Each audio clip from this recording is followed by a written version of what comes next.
안녕하세요. 김성겸 목사입니다. 산돌 성경을 배우신 여러분 환영합니다. 오늘은 역대하 20장에서 22장까지의 내용 살펴보겠습니다.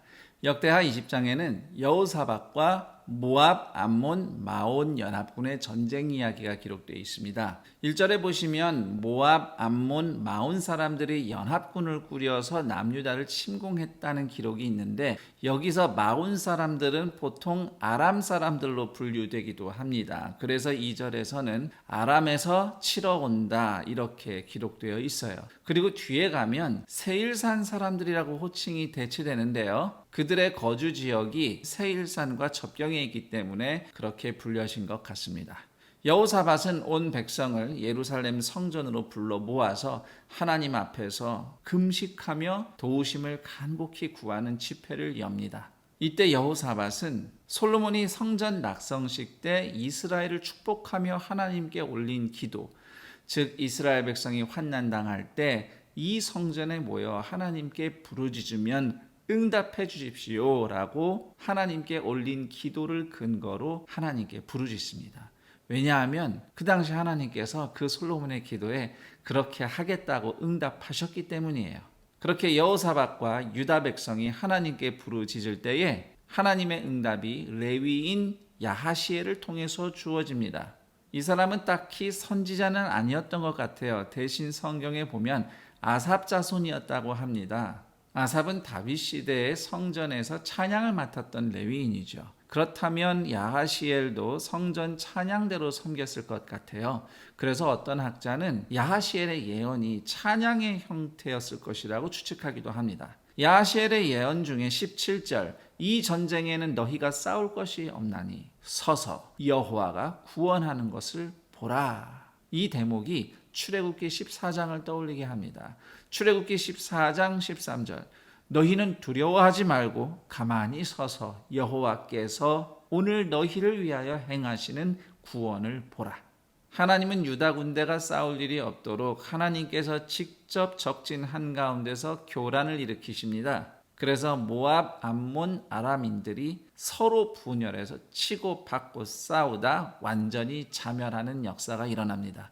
유다 백성은 적이 쓰러진 골짜기를 브라가 골짜기다 이렇게 불렀다고 26절에 기록되어 있는데요. 히브리어에서 브라카라고 하면 바라크라고 하는 동사에서 나오는 건데 하나님이 우리에게 복을 주신다 이런 뜻도 있고 하나님께 찬양을 올린다, 송축한다 이런 의미도 있습니다. 30절은 여호사밧의 시대를 이렇게 적고 있어요. 여호사밧의 나라가 태평하였으니 이는 그의 하나님이 사방에서 그들에게 평강을 주셨음이더라. 이는 역대기가 고대하는 메시아가 장차 평강의 메시아이심을 보여주는 말씀이라고 이해할 수 있습니다. 그리고 예수님이 베들레헴에 태어나셨을 때 천사들은 이렇게 노래했습니다. 누가복음 2장 14절입니다. 지극히 높은 곳에서는 하나님께 영광이요 땅에서는 기뻐하신 사람들 중에 평화로다. 31절 이하는 여호사밧 통치에 대한 총평입니다. 32절, 여호와 보시기에 정직하게 행했다. 하지만 산당을 다 제거하진 않았다. 그리고 35절 이하에는 또다시 아합의 아들 아하시야와 어울려서 낭패를 본 사연이 있습니다. 이처럼 신앙이 좋은 여호사밧도 완벽하진 않죠. 역대기는 그런 여호사밧이 그래도 이렇게 복을 누린 것은 다 하나님의 은혜 때문이라고 증거하는 듯합니다. 21장은 여호사밧의 아들 여호람의 통치 이야기입니다. 이 내용은 열왕기하 8장 17절에서 24절까지의 내용과 기본적으로는 똑같습니다. 물론 열왕기 기록보다는 조금 더 펼쳐진 내용이 있어요. 여호람은 아버지와 달리 아합의 길을 따라 우상 숭배에 빠집니다. 아합의 딸과 결혼한 것이 화근이죠. 하지만 하나님은 여호람을 직접 심판하기를 원하지 않으셨습니다. 다윗과의 약속을 지키기 위해서죠. 대신 나라가 여러 가지 모양으로 쇠퇴하는 정도의 징계를 내리십니다. 그동안 유다의 통제 아래 있던 에돔이 반란을 일으켜 벗어나고 라기스 옆의 도성인 림나도 유다를 배반해서 통제에서 벗어납니다. 블레셋과 아라비아도 유다를 침략하는데요. 심지어 예루살렘까지 약탈해 갑니다. 그리고 12절 엘리야 선지자가 여호람에 대해 예언을 합니다. 창자에 병이 들어 죽게 될 것이다. 예언 그대로 여호람은 죽습니다. 유다 백성이 그의 죽음을 슬퍼하거나 추모하지 않을 정도로 여호람은 불명예스러운 인생을 살았습니다. 정리해보자면 여호람 왕이 하나님을 떠나자 온 나라가 곧바로 샬롬, 평안을 빼앗기는 고통을 당합니다. 그 다음 22장은 여호람의 아들 아하시아 이야기인데요. 이것은 열왕기하 8장과 9장과 같은 내용입니다. 아하시아도 아버지 여호람처럼 다윗이 아닌 아합의 길을 갑니다.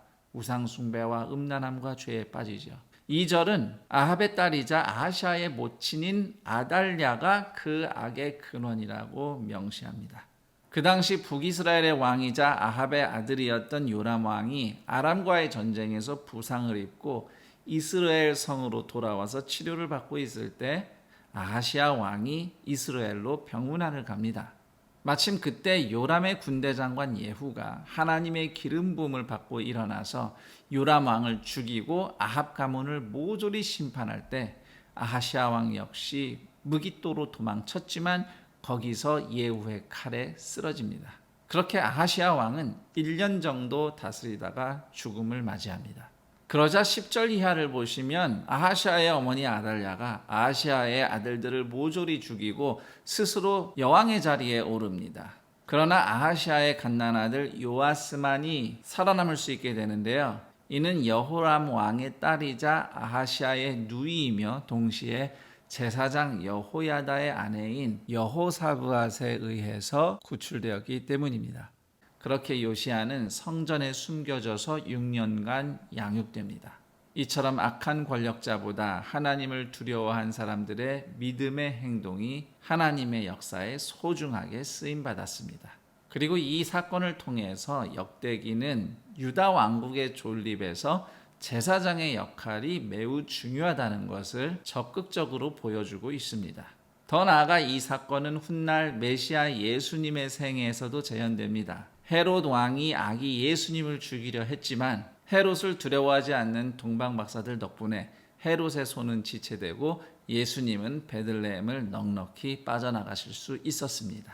자, 여기까지 역대하 20장에서 22장까지의 내용 살펴봤습니다. 그럼 전 여기서 인사드리고 내일 그 다음 내용과 함께 여러분 다시 찾아뵙겠습니다. 감사합니다.